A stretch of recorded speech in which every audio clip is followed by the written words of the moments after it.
Directo al punto. La entrevista.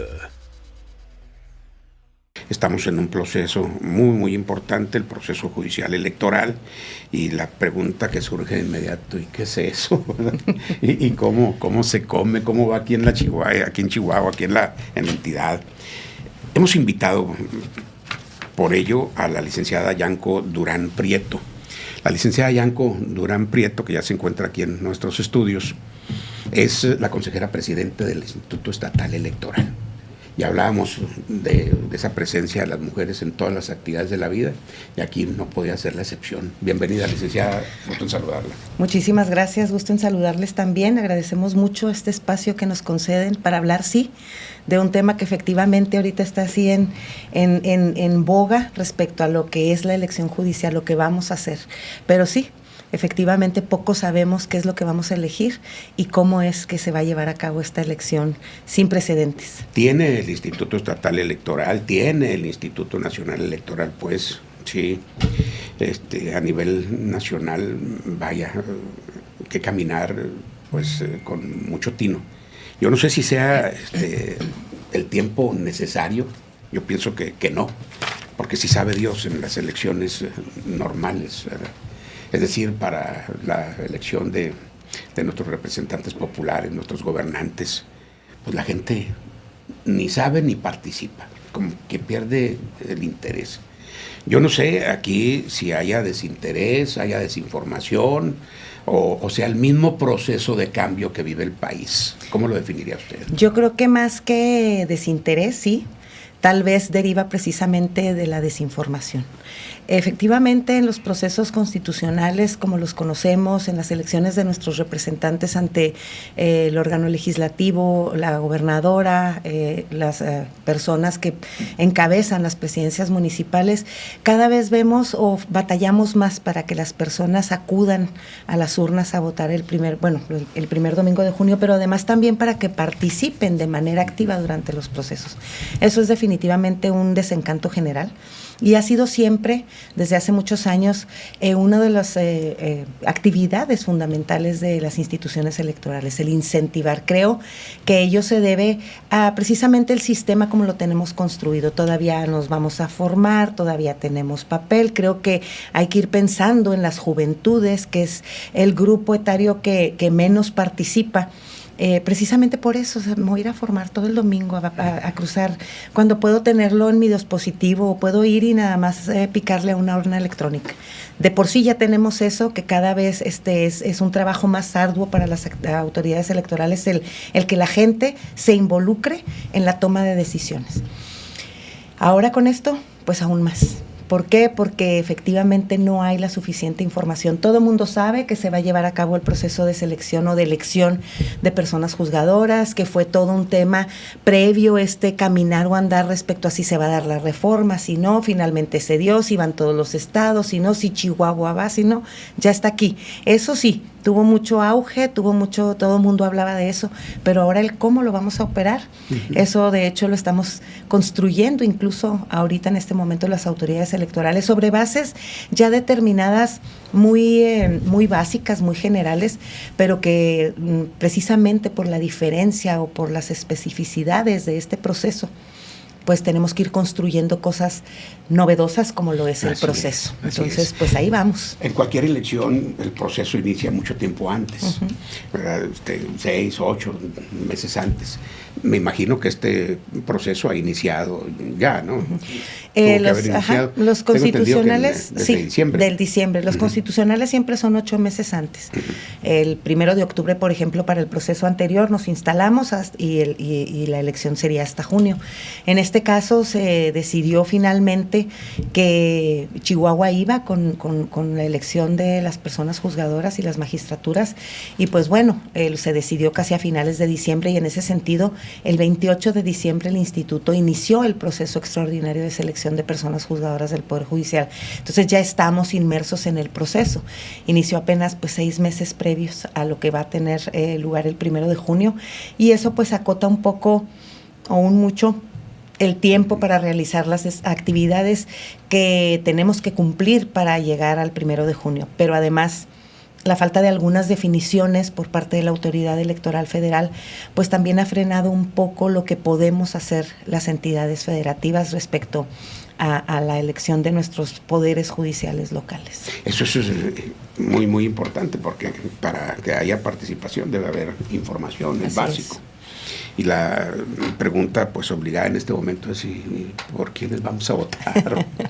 Bueno, yo pues, para votar pues necesito conocerla, cuál es la trayectoria, de dónde surgió, quiénes son, cuál es su formación académica. Ese es el gran tema, que son tantas las personas que vamos a elegir, que son personas pues que no se dedican a la vida pública o a la vida política. Entonces pues ellos están en los espacios, los que ya están en funciones de sus oficinas emitiendo las sentencias, y pues acuden litigantes y son los que finalmente tienen ese contacto con ellos y con ellas. Por otra parte, las personas litigantes que ahora se inscribieron, o personas que por algún motivo tienen experiencia en este tema de la administración de la justicia y que se inscribieron, pero que finalmente no son personas públicas. Son personas que en sus espacios, aún siendo servidoras públicas, por ejemplo, quienes están en funciones, pues están ahí acotados a ese espacio de actuación, y pues es muy difícil que la generalidad de la ciudadanía les conozca. En las campañas, porque va a haber un periodo de campañas, pues van a ser muy distintas a como nosotras y nosotros los conocemos y estamos acostumbrados. No hay un financiamiento público, no hay un financiamiento privado, tienen apenas una cierta cantidad de gastos personales de campaña. Entonces, estos espacios para nosotros, y lo que van a hacer también para ellos en espacios noticiosos, en sus redes sociales, en las páginas del instituto, que vamos a tener por ahí un micrositio en los cuales ellos y ellas puedan pues acceder y decir: yo soy tal persona y voy por tal cargo, y mi trayectoria es en un espacio muy acotado de tiempo también, porque son muchas y muchos. Sí, eso es muy importante, y es cuando tomamos el valor y la verdad nos congratulamos de estar en medios ya como este. Y lo pensaba, y se lo explico. Yo trabajé pues prácticamente toda mi vida en radio. Y hoy con las redes sociales, pues lo que dice en radio, pues a lo mejor ahí se queda y se lo lleva el viento, o va a algún medio televisivo. Afortunadamente muchos tienen pues ya sus redes sociales. Pero yo decía aquí, por ejemplo, pues está saliendo al aire en este momento, pero se queda para que lo puedan, que lo puedan en sus reproducciones escuchar pues cada vez más personas, hasta llegar quizá a miles, y que pudiera surtir un efecto. Pero la idea hoy es que nos basamos en esa información. Para todo se requiere tiempo y esfuerzo. Así es. Y dinero. Eso. Es apenas le iba a decir, y sobre todo dinero en este caso. Porque la gente, el ciudadano, de inmediato, pues tiene una reacción cuando le dicen: ¿y cuánto nos va a costar este proceso? Así es. ¿Tiene usted una idea?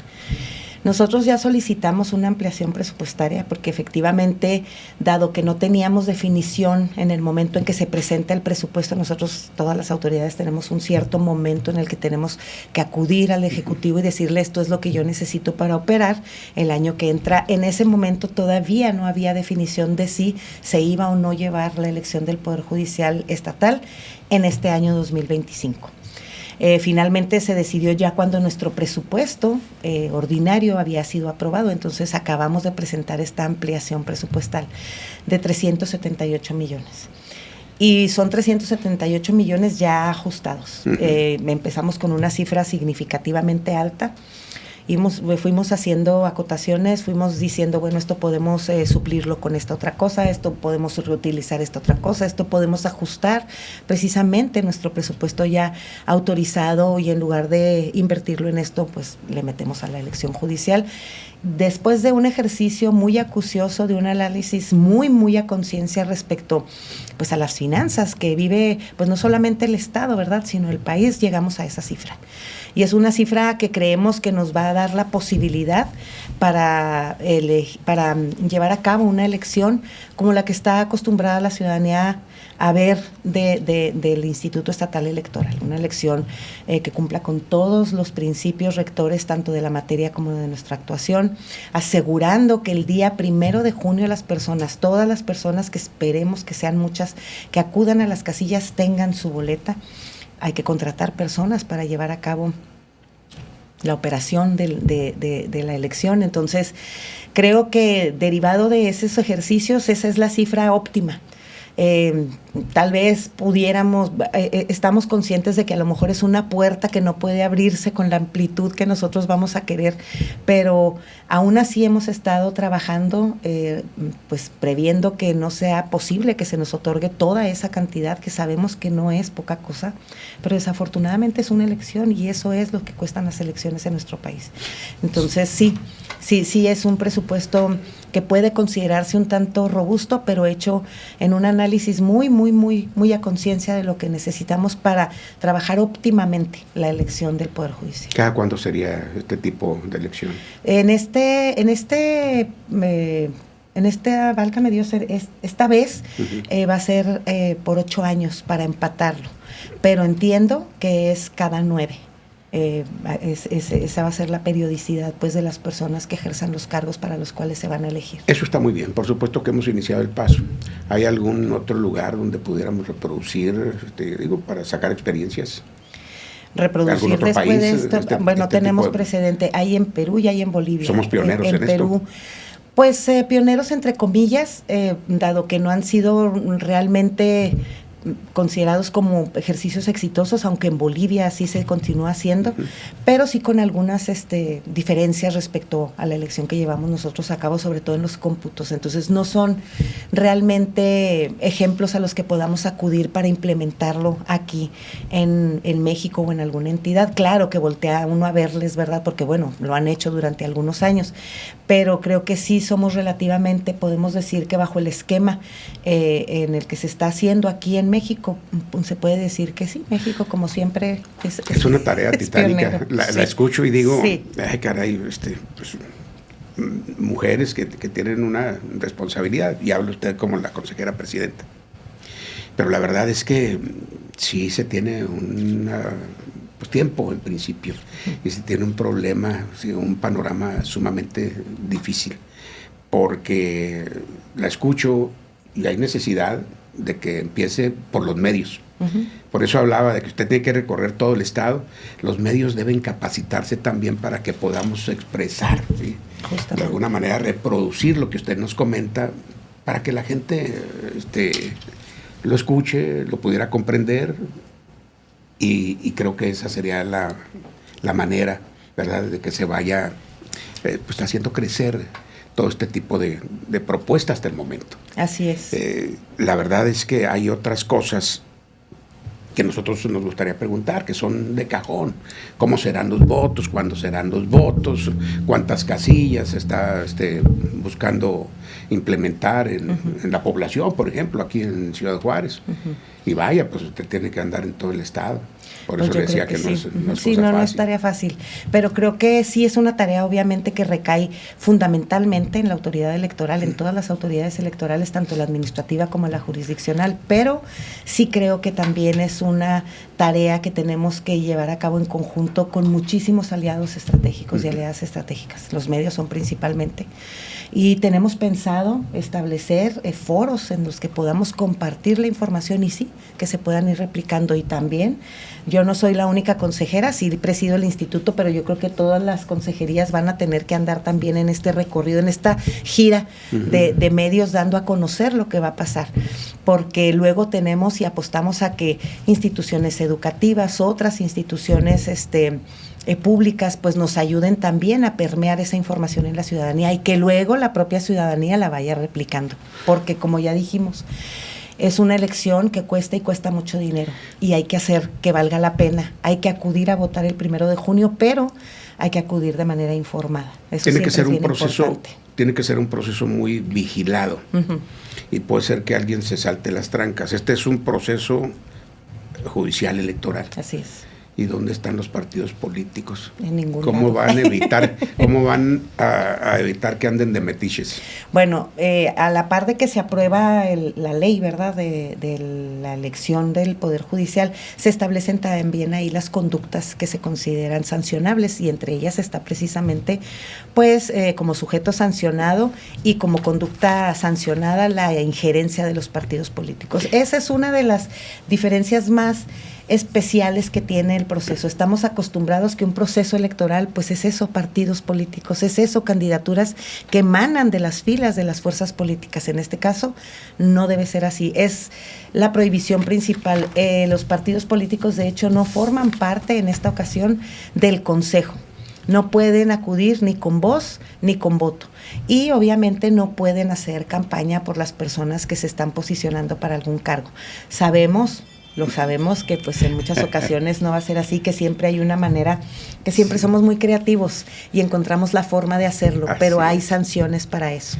Sí, se lo comento porque ayer vi en redes sociales un comentario del presidente municipal de Chihuahua, en donde se quejaba, ¿verdad?, del Instituto Estatal Electoral, concretamente lo apunté aquí, de la Comisión de Quejas del Instituto Estatal Electoral, porque dice pues que él que ha hecho es defenderse de una serie de señalamientos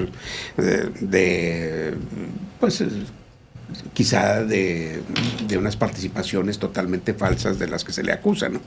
Y que el instituto le ha sugerido sí, cerrar el CIPER. ¿Esto sería congruente? ¿No tiene, otra connotación? Respecto al tema específico del presidente municipal. Sí, se me apunte porque a lo mejor lo que íbamos a platicar no se refería mucho a esto, pero ya que usted lo mencionó. En primer lugar, bueno, pues obviamente un tema como el que se está ahorita estudiando en el Instituto Estatal Electoral respecto a esta denuncia en específico, como es un procedimiento que está ahorita abierto, que está ahorita todavía llegándose a investigación, ese tema del que se habla son la imposición de medidas cautelares, que es un procedimiento dentro de lo que es el procedimiento principal, pues no podríamos emitir ningún posicionamiento porque pues está abierta, es como un ministerio público. Sí, era parte de la pregunta que yo le hacía antes, ¿no? Porque pues, en ese caso pues no sería lo único. Sí, pero definitivamente pues el Instituto Estatal Electoral tiene ciertas facultades, obviamente llegamos a un límite, ¿verdad? Pero tenemos también que revisar la actuación de las fuerzas políticas respecto al procedimiento judicial. Obviamente llegarán las denuncias, porque así va a ser. Se rigen las mismas reglas, bajo las mismas reglas de un procedimiento constitucional. Si una persona considera, por ejemplo, que no debió ser registrada otra, puede impugnar. Si una persona considera que debió haber sido registrada, puede impugnar. Si otra persona considera que alguien está haciendo actos anticipados de campaña, puede denunciar. Entonces se rige bajo las mismas reglas y en este caso particular de la elección del Poder Judicial, si existen conductas que ciudadanas y ciudadanos consideren que están transgrediendo la ley, específicamente que partidos políticos, por ejemplo, o algún funcionaria, servidor público está haciendo campaña o está posicionándose en favor o en contra de alguna candidatura en específico, obviamente existen los caminos legales para poder hacer la denuncia pertinente y que se haga la investigación correspondiente y finalmente el tribunal decidirá si existe la conducta o no. Pero definitivamente el Instituto Estatal Electoral sí, obviamente somos el órgano que nos encargamos de organizar las elecciones, pero también de revisarlas, también de garantizar a la ciudadanía que lo que hacemos se está llevando dentro de los cauces legales y para ello la propia ley nos otorga ciertas facultades. Y para eso existe precisamente la Comisión de Quejas y Denuncias, para acotar la actuación de las personas, no nada más del presidente municipal de Chihuahua, sino de todas las servidoras y servidores públicos, todas las personas que puedan estar inmersas en conductas que pudieran llegar a considerarse sancionables. Que es una advertencia, pues. Pues es una palabra muy fea, ¿verdad? Simple y sencillamente que sea, que se ponga en el ojo público la existencia de conductas que pueden considerarse sancionables, que se pueden hacer acreedoras a una sanción. ¿Es una elección para los mexicanos en México o también mexicanos en el exterior? Hasta ahorita esperamos, entiendo que es únicamente para los mexicanos en México. Probablemente después, recordemos que es la primera, es inédita. Hay muchas cosas que ya tiene la elección constitucional, pero que ha sido a base de avanzar, de análisis, de varias elecciones en las que se ha dicho, bueno, ahora es necesario hacer esto. Para el siguiente, las acciones afirmativas. Para el siguiente, se ha ido construyendo, no en la primera elección que tuvimos como un sistema federal o un sistema nacional de elecciones, dijimos, vamos a emitir acciones afirmativas, vamos a haber paridad de género y va a haber voto voto en el extranjero. Ha sido a base de construcción de propuestas, tanto del Instituto Nacional Electoral como la construcción de la democracia desde los órganos locales. Entonces, hasta donde entiendo en este momento, al menos en Chihuahua, no es para el extranjero y creo que tampoco para el Instituto Nacional Electoral. Esta pregunta tiene base, licenciada, en el sentido de que, bueno, en esta elección yo percibo, puedo estar totalmente equivocado y ojalá lo estuviera, porque casi podemos anticipar que va a haber muy poca asistencia, muy poca votación. Y eso pues daría en consecuencia la imagen de que pues, no es el pueblo el que va a decidir definitivamente quiénes serán nuestros magistrados y nuestros juzgadores.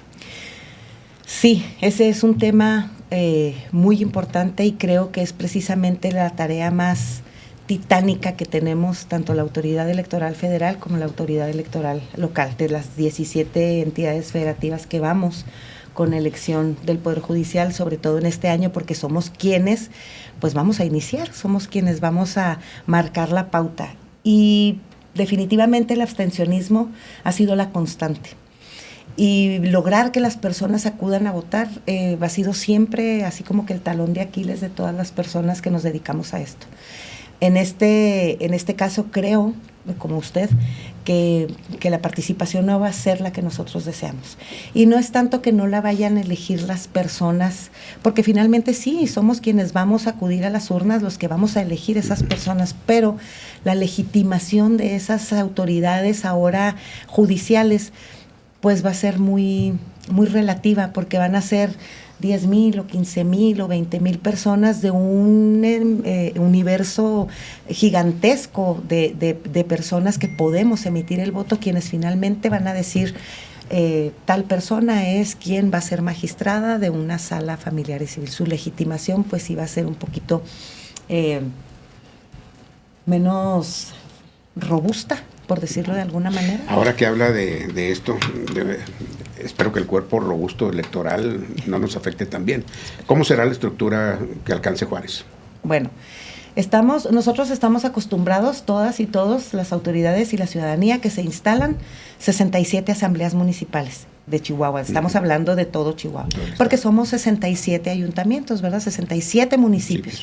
Bueno, en este caso, esa geografía como la conocemos, pues es muy diferente a lo que es la geografía electoral judicial. En Chihuahua existen 14 distritos judiciales, entonces vamos a instalar 14 asambleas distritales y una de ellas pues estará en la cabecera de Juárez. Es decir, aquí en Juárez, en la cabecera del distrito Bravos, que es Juárez. Entonces vamos a tener una asamblea distrital conformada por igual número de consejerías que en una elección constitucional, pero tal vez con más personal que ayude en los cómputos, porque ahora los cómputos se van a llevar a cabo no en las casillas, sino en las sedes de las asambleas distritales de las autoridades electorales. Entonces, ahorita comentaba algo muy, muy importante, tiene que ser una elección muy vigilada y no tenemos partidos políticos, y aquí adquiere mucha relevancia y mucha importancia la observación electoral, las ciudadanas y los ciudadanos que deseen participar como observadores electorales y que vayan siguiendo el proceso, no el día de la votación, desde que se acreditan hasta que se entregan las constancias. Esto es desde meses previos a que se lleve a cabo la jornada electoral. ¿Qué estamos haciendo? ¿Cómo lo estamos haciendo? ¿Quiénes van a fungir como funcionarios y funcionarias en las diferentes asambleas? ¿Quiénes van a ser los capacitadores y los supervisores? Se van a instalar no el mismo número de casillas que estamos también o que siempre vemos. Va a ser, hasta ahorita es una proyección porque no se ha autorizado o no se ha aprobado todavía por el Consejo General del INE. Esta es una atribución que tiene especialmente el INE, es exclusiva de ellos, pero nos adelantan que van a ser aproximadamente 3,250 distribuidas en todo el estado. Y obviamente Juárez, siendo el listado nominal, teniendo el 40% del padrón, pues un poco menos de la mitad de esas casillas estarán instaladas aquí en Juárez. Pero sí en los lugares que antes han servido. Sí, en para las escuelas, por lo general se solicita el apoyo de los institutos educativos. Ya firmamos el convenio, tanto el INE, el Instituto Estatal Electoral, con la Secretaría de Educación Pública, apenas la semana pasada, para eso, para el préstamo de los planteles.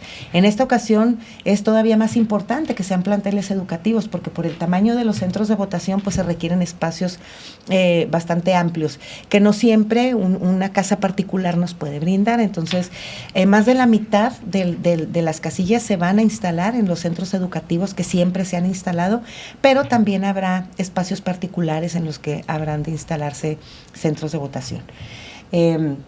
No va a ser la misma dinámica en el sentido de que en una casilla el máximo de personas votantes puede ser de 750. En este caso, el máximo de personas votantes pues es hasta de 4,000 en una casilla. Hay lugares en los que no da para ese número de personas que acudan a la urna, pero hay lugares en los que sí. Hay casillas en los que así va a ser. Entonces, pues se imaginarán el cúmulo de trabajo que vamos a tener tanto el Instituto Nacional Electoral como nosotros en llevar esa documentación, en recoger esa documentación, en invalidar todos los votos que resulten que no se utilizaron las boletas, en contar, etcétera. Entonces, estamos apostando a mucha participación de la ciudadanía, pero no solo el día 1 de junio a votar, sino previo. Es algo incierto, lo dijimos desde el principio, sí, es un proceso novedoso en el país, pero pues hay todavía muchísimas dudas, ¿no? Mucho. Proselitismo, ¿qué, cómo empieza? Bueno, ¿Y cuándo? Las campañas de las personas que aspiran a un cargo, a nosotros nos pasan aquí en lo local el 28 de febrero, a más tardar, nos tienen que estar pasando la lista de personas que van a ir finalmente en la boleta, porque hay que recordar que esta es otra diferencia. Nosotros como instituto ¿Cuántos estatal, aparecerán en la boleta? Pues imagínense, son 35 magistraturas, que son los 30 magistrados y magistradas que conocemos hoy en día, penal, familiar, civil, y los 5 del Tribunal de Disciplina. Son 35 cargos multiplicado por 9 candidaturas. Y luego son 270 personas juzgadoras, jueces y juezas penal, familiar, civil, familiar, menores y menores mixtos. Esos 270 cargos multiplíquelo por 6 candidaturas. Pues si yo empezaba, entonces, yo pensaba que si llevo ya decidido mi voto hasta para encontrarlos va a ser difícil, ¿no? Entonces estamos hablando así, sin tomar en cuenta las personas que finalmente digan y que están en funciones, que tienen hasta el 21 de febrero para decir, yo sí voy a participar, así sin tomarlos en cuenta a ellos y a ellas, estamos hablando de aproximadamente 2,000 candidaturas.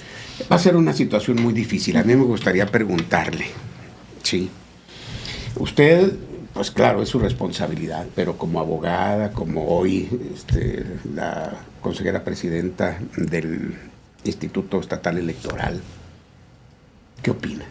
¿Qué definición haría de este proceso? Y lo pregunté al principio, pero lo reitero. ¿Qué opino? ¿Cuál es su pronóstico?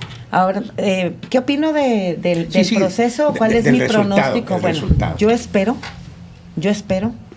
que sea un buen resultado. Yo espero que finalmente tengamos una elección copiosa, eso respecto a lo que implica el proceso electoral judicial. Espero que las personas, aun y cuando se generó toda esta polémica de si es necesario, si no es necesario, el hecho es que tenemos encima la elección del Poder Judicial y me parece que la responsabilidad no solo de la autoridad electoral, sino de la ciudadanía en general es hacer valer pues ese nuevo método de elección. Quiero pensar que vamos a hacer un ejercicio de reflexión y decir, bueno, lo menos que podemos hacer es ir y aportar nuestro voto para que efectivamente se elijan las personas que tienen los mejores perfiles, las personas que yo considero que tienen los mejores perfiles. Sin embargo, entiendo perfectamente bien esta complejidad de, a lo mejor tenemos personas que van a decir, bueno, yo conozco a Elvia, que es mi compañera y que se postuló para la magistratura, y el día del 1 de junio voy y voto nada más por ella. Ojalá que eso no suceda. Ojalá que hagamos conciencia que necesitamos tener elección para todos. ¿Y cómo se debe votar entonces? Espero un buen resultado en ese sentido, pero además espero que toda esta reforma que se hizo con el propósito de darle nuevo aire, de darle una nueva cara, de darle limpieza al Poder Judicial, pues sea realmente cumpla con ese objetivo. Estoy pensando que usted debe hacer como 30 recorridos de porque estos, cuando menos. Sí, y mínimo. Pero tenemos pero para eso, para llegar a ese ejercicio, pues tenemos no nada más que elegir a las personas, sino después encontrar los mecanismos para vigilar la actuación de esas personas. Esa es una pregunta muy importante que yo le quería hacer, aunque ya prácticamente lo está contestando, pero podemos decir que debemos votar, pero ¿cómo votar? Sí, porque ahorita nos lo está diciendo, pero ya estando ahí, pues nos vamos a perder. Les decía, nuestro conocimiento en relación con las elecciones, las constitucionales, de hecho, pues no sabemos, no conocemos ni siquiera a los candidatos a una diputación, que por cierto son muchos también. Uh-huh. Imagínese hoy con el número de candidatos para estas posiciones tan relevantes en el país y particularmente en nuestro estado, pues aunque quisiéramos, como que sí existe un punto de partida un tanto confuso, ¿no? Sí, porque de hecho ya estamos como cansados de ir el día de la elección y esperar ahí en la casilla, sobre todo en algunos centros de votación, donde es impresionante el número de personas. Está el sol. Ay, aquí. Y ahora vamos a tener hasta ahorita para la elección federal, que también tenemos elección federal, también va a haber ahí boletas del INE en donde vamos a emitir nuestro voto por ministros, por magistrados de salas electorales, de tribunales colegiados. Entonces, esas boletas son 7. Y luego nosotros vamos a tener en distritos como Bravos, que es el que corresponde Juárez, como Morelos, que corresponde Chihuahua, donde por el número de cargos, sobre todo de jueces y juezas que se van a elegir, pues a lo mejor van a ser otras 7. Entonces la persona va a tener en su boleta, en su mano, 14 boletas, pero además no va a tener 14 boletas donde en una venga para presidente de la República y son un partido político, el nombre de una persona, una alianza, y es nomás cruzar. Y además ya estuvimos todo este tiempo escuchando que tal persona va para diputado, tal persona va para gobernadora, campañas así mediáticas bien fuertes, vemos pendones, vemos espectaculares, escuchamos noticias. Ahora vamos a tener esas 14 boletas con listas de personas. Con listas, por ejemplo, en el caso de las magistraturas de Chihuahua, que son 35 por 9, más de 100 personas, que tenemos que leer la mitad mujeres, la mitad hombres, y a ver cuál me parece que podría ser un mejor papel. Y además eso, no la conozco. No sé quién es. Entonces, las personas que accedan, que estén tratando de acceder a esos cargos, pues van a tener que hacer eso. Mucho posicionarse en el colectivo de la ciudadanía bajo esquemas aparte muy limitados. Entonces va a ser muy difícil tener una participación alta. ¿Cómo retirarían la percepción que tiene muchísima gente? Porque de eso se han encargado los partidos políticos también, ese tipo de enfrentamientos ideológicos, de que pudieran tener una relación con los chicos malos, para los juzgadores a elección. No podemos hacer como que no es algo que pueda suceder. Me parece que es una responsabilidad el estar conscientes de que es algo que pueda suceder. Finalmente, pues siempre en los procesos electorales, en los constitucionales, incluso pues a veces escuchamos que se dan esas situaciones, tal vez no de manera muy fuerte o no generalizada en el Estado, pero sí en otros estados de la República.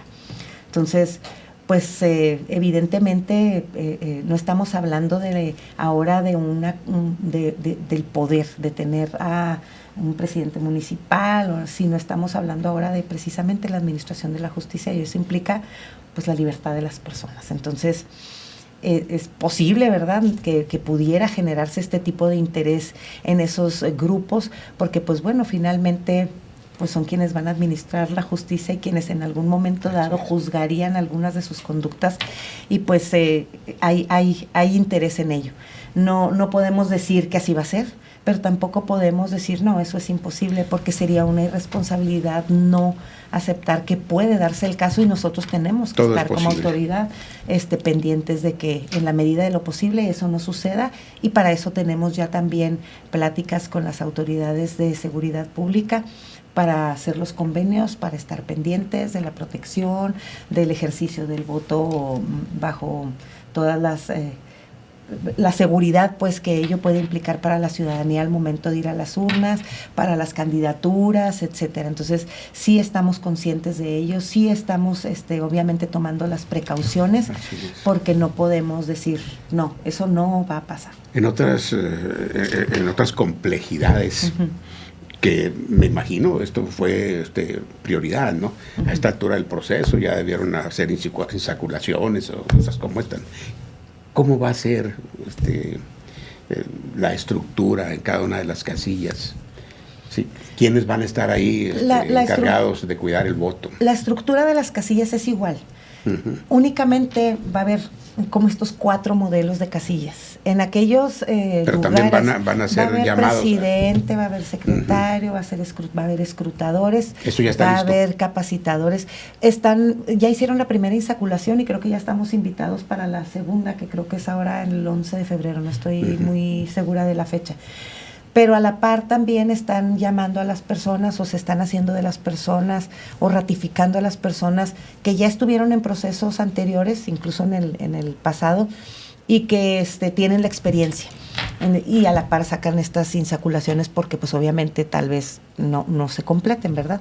Entonces va a ser una estructura normal, únicamente en algunas casillas va a ser con menos personas y en algunas casillas va a ser con más personas por el número de votantes que se supone que se espera acudir a esas determinadas casillas, pero va a ser la estructura normal, un presidente, un secretario, secretaria, escrutadores que se van a encargar, ahora sí no de hacer el cómputo ahí, pero sí de hacer el escrutinio, y esto es separar los votos por materia y por cargo, y luego ya hacérselos llegar a envolverlos, sellarlos y luego ya hacerlos llegar a las sedes de las asambleas distritales para que ya ahí seamos nosotros quienes se abran los paquetes y empecemos ahora sí a contar los votos.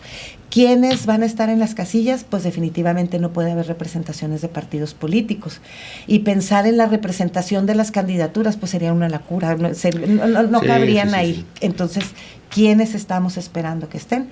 Las personas observadoras electorales. Aunque para nosotros sea, caray, algo novedoso, pues tampoco quisiéramos utilizar aquella frase que sonaría muy mal, eso de echar a perder se aprende, ¿no? Yo creo que eso debemos estar muy alejados, cuando menos hasta así de pensarlo. Yo creo que siempre después de un proceso, del que sea, el que acaba de pasar ordinario y luego después el extraordinario, siempre se hacen ejercicios de reflexión, que se comparten de hecho en documentos con otras autoridades de otras entidades y con el propio INE, se hacen estadísticas, etcétera, sobre lo que se hizo muy bien, lo que se hizo bien y lo que hay que mejorar. Áreas de oportunidad que siempre surgen, tal vez nos falló ahora en la cadena de custodia, debimos hacerlo de otra forma, por ejemplo ahora con lo de las elecciones extraordinarias, pues que no, tal vez debimos haber puesto más atención al momento en que ya iban los paquetes de la casilla a la asamblea, cosas de esa naturaleza. Máxime, y es una elección que ya conocemos, que estamos acostumbrados y acostumbradas a organizar, máxime en este caso. Después de esta elección, seguramente va a haber muchísimas áreas de oportunidad en las que tenemos que trabajar. Eso es, pero esperemos que sea eso, que no sea porque se echó a perder la elección. Simple y sencillamente, fue una elección que a lo mejor tuvo baja participación porque la estrategia de comunicación no fue la adecuada por parte de las autoridades electorales. Pero deben dar resultados, ¿a qué hora el día del proceso? Eso es incierto, porque como ahora va a empezar, ahora no tenemos un PREP. Como el cómputo va a empezar de manera inmediata, es decir, no van a llegar las boletas y se van a resguardar en una bodega y luego hasta el miércoles siguiente se va a abrir y va a empezar el cómputo. No, en cuanto empiecen a llegar las boletas a las sedes de las asambleas distritales, se van a empezar a abrir los paquetes y se van a hacer los cómputos. En lugares pequeños, pues seguramente va a ser ese mismo día a horas, ¿verdad?, de esa misma noche, tal vez en la madrugada, pero en lugares como Juárez, en lugares como Chihuahua, donde pues hay muchísimas personas en el listado nominal, pues tal vez nos llevemos 2, 3, 4, 5 días más, porque si normalmente para un cómputo constitucional, que ya tenemos un sistema, que ya sabemos cómo se hace, que está muy sistematizado, que tenemos un PREP, nos tomamos a veces hasta 6, 10, 12 días ha tomado, por ejemplo, el de Juárez y el de Chihuahua, pues imagínense ahora con toda esa cantidad. Ahora, Ese es un escenario bien optimista, el pensar que vamos a durar muchos días contando votos, porque eso significaría que hay mucha gente que participó. Estamos siendo muy optimistas pensando que ojalá que duremos mucho, porque eso quiere decir que la gente acudió a votar. Si no, pues a lo mejor el tiempo va a ser menor, vamos a acabar pronto, porque realmente los votos emitidos pues fueron muy pocos. Entonces, eso es incierto, eso todavía no podemos decir a tales horas de tal día o más o menos en tantos días vamos a poder estar en posibilidades de dar los resultados, porque depende mucho del lugar y depende mucho de la participación de la ciudadanía. Directo al punto, con Héctor Javier Mendoza.